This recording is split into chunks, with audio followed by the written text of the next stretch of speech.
மேல ஆடணும். 23ஆம் தேதி நீங்க எல்லாரும் வாக்குச்சாவடிக்கு போய் உங்களுடைய வாக்களிக்க போறீங்க. பெண்களுக்கு பாதுகாப்பு இல்லை, இது உண்மை. பச்சிலம் குழந்தைகளுக்கு இன்றைக்கு பாலியல் கொடுமை இருக்கு அப்படிங்கிறது ரொம்ப கேவலமான கொடூரமான உண்மை. இது அனைத்துமே ஸ்டாலின் அவர்களுடைய ஆட்சியின் சாதனைகள். மக்களுடைய தேவைகளுக்கு நான் உண்மையாவே உழைப்பேன் அப்படிங்கிற ஒரு வாக்குறுதிகள் எல்லாமே அதுல அடங்கி இருக்கும். ஆனா இன்றைக்கு விலைவாசி உயர்வு முதற்கொண்டு பாதுகாப்பு இல்லாத நிலை, வேலை வாய்ப்புகள் இல்லாத ஒரு சூழல். கனிமொழி அவர்களும் திமுகவின் மற்ற தலைவர்களும் நாங்க ஆட்சி பொறுப்புக்கு வந்த உடனே அத்தனை கடைகளை இழுத்து மூடிடுவோம் சொன்னாங்க. இன்னைக்கு முன்னால இருந்த கடைகளை விட ஒரு 4 மடங்கு அதிகமா கடைகளுடைய எண்ணிக்கை அதிகமா இருக்கு. உங்களுடைய சட்டமன்ற உறுப்பினர் மரியாதைக்குரிய ஸ்ரீதேவி PS மோகன் அவர்கள்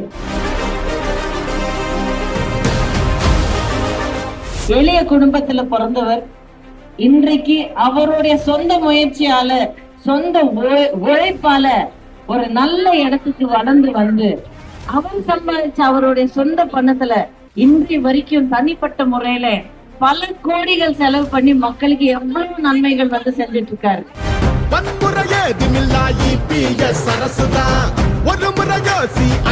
நாமக்கல்லுடைய எதிர்காலத்தை ஒரு ஒளிமயமான பாதையில கொண்டு போகக்கூடிய ஒரு அருமையான டீம் தான் சொல்லணும்.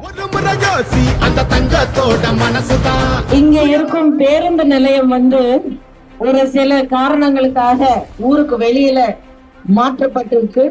அதனால ஊருக்குள்ள பயணிக்க கூடியவர்களுக்கு தொந்தரவு ஏற்பட்டதுனால ஊருக்குள்ள இருக்கிற ஒரு டவுன் பஸ் ஸ்டாண்ட் மாதிரி ஏற்படுத்தி கொடுக்கறதுக்கு அத்தனை முயற்சிகளும் எடுக்கப்படும் அப்படிங்கிறது மோகன் அவர்களின் சார்பில் நான் உங்களுக்கு கொடுக்கிறேன்.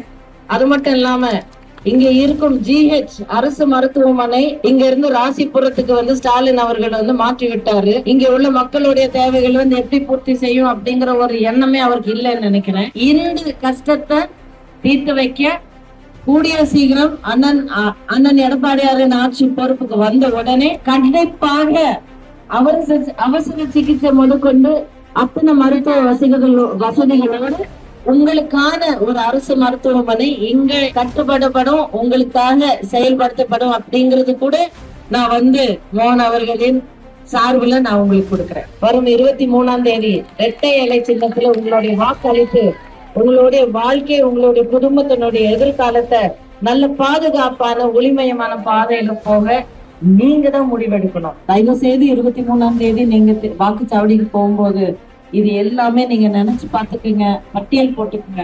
உங்களுக்கு நன்மை செய்யக்கூடிய ஆட்சி, உங்களுக்கு பாதுகாப்பான ஆட்சியை கொடுக்கக்கூடிய கட்சி, உங்களுக்குன்னு செயல்படக்கூடிய அரசு தலைவர் அண்ணன் எடப்பாடியார நீங்க தேர்ந்தெடுத்து தமிழ்நாடு ஜெயிக்கணும்னா எடப்பாடியாராடணும்.